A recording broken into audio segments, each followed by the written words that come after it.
कि क्या ये अब 27वीं तरमीम, क्योंकि मौलाना फजल रहमान साहब ने कहा था कि आपका भी दिल रखा गया है 26वीं आईनी तरमीम में, अब आपको क्या लगता है कि आइंदा आने वाले दिनों में आप कुछ सपोर्ट करेंगे?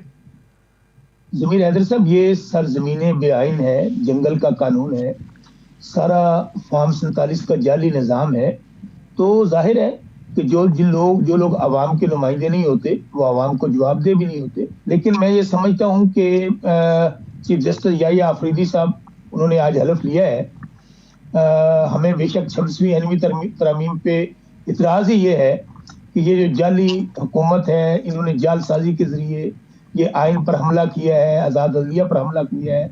बहरहाल चूंकि चीफ जस्टिस याहिया आफरीदी साहब से हमें कोई इख्तिलाफ नहीं है, उनके लिए सबसे बड़ा चैलेंज ये है कि इस वक्त ये जो बच्चा पाकिस्तान का, उसको पता है कि पाकिस्तान में सदर जाली, वजीर आजम जाली, वज़रा आला जाली, चेयरमैन सेनेट जाली, स्पीकर जाली, MNAs MPs जाली।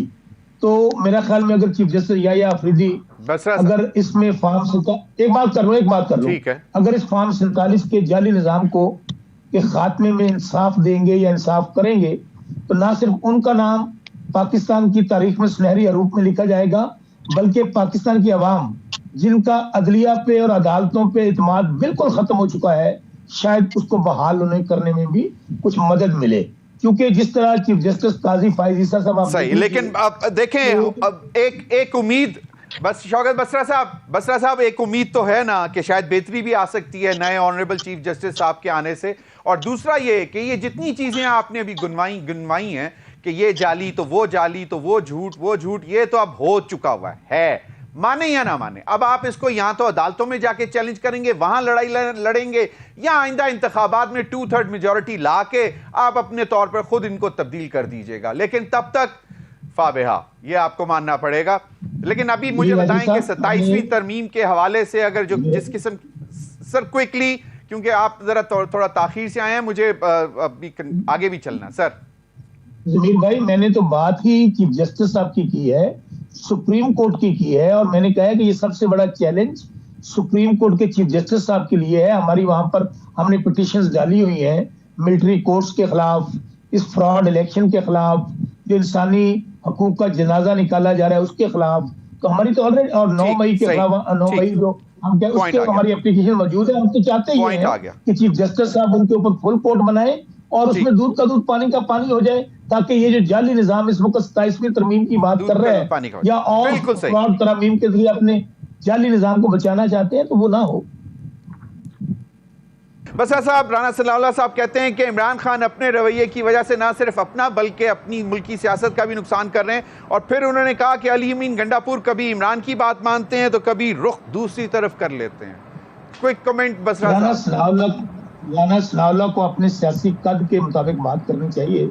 राना सनाउल्लाह जिसकी सियासी जमात का सरबराह मियां नवाज शरीफ है, वो अगर खुद हार गया तो इन सियासी बहनों की क्या हैसियत है, इसलिए मैं इनकी बात का क्या जवाब दूं। दूसरी बात तो मेरे ख्याल में मंदो खेल साहब ने मसला ही हल कर दिया है। जो बात हम कहते थे, मंदो खेल साहब ने तो दरिया को कूजे में बंद कर दिया है। उन्होंने कहा है कि MQM जो है ये जाली तरीके से जीत कर असेंबली में आई है, ये कातिल है, ये डाकू है, ये चोर है, ये वर्जन है मंदो खेल साहब का। अगर यही बात तो हम कहते हैं कि अगर आप मुझे बताइए 18 से 20 सीटें MQM की, अगर वो जाली तरीके से जीत के आए हैं, तो क्या जो हम बात कहते हैं कि ये फॉर्म 47 की जाली हुकूमत है, क्या वो गलत बात है? दूसरी बात, मैं तो हैरान हूं अपने दानिश्वरों से और तजिया निगारों से। वो कहते हैं कि आप 26वीं तरमीम करें, आप 27वीं करें, आपका हक है। हाँ, हक वहां पे होता है जहां पे अवाम की पार्लियामेंट हो, अवाम के नुमाइंदे हों। यहाँ पर कौमी असम्बली नामुकम्मल, सेनेट सूबा खैबर पख्तूनख्वा की नुमाइंदगी नहीं, सेनेट नामुकम्मल, हमें वहां पर ना 2/3 अक्सरियत सेनेट में ना कौमी असम्बली में। काजी फायज ईसा साहब क्या पाकिस्तान की तारीख का दिमाग और जबरदस्त जज था, जिसने 263A के जरिए इन हुक्मरानों को, जो पहले फॉर्म 47 ने कहा अगर आपकी मतलूबा तादाद पूरी नहीं होती है तो आप खरीदो फरोख्त करें, आप लोगों की कीमत लगाएं। अगर वहां भी मसला हल ना हो, फिर लोगों की माओ बहनों बेटियों को उठाएं, फिर आप तरामीम करवाएं। और आपने देखा कि किस बहू को नहीं उठाया गया। अच्छा, बात सुन लें। बाकी रही बात 27वीं तरमीम की, मैं सर, फिर कह रहा हूँ, प्लीज। फिर कह रहा हूँ ज़मीर हैदर साहब, मैं फिर कह रहा हूँ आपको, इस वक्त पाकिस्तान जो आज 76 साल से इतने बुरे हालात में शायद कभी नहीं गया था। मैं तो उस वक्त छोटा था जब सुना पाकिस्तान बना है।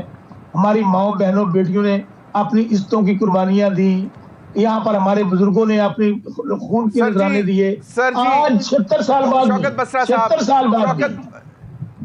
शौकत बसरा साहब,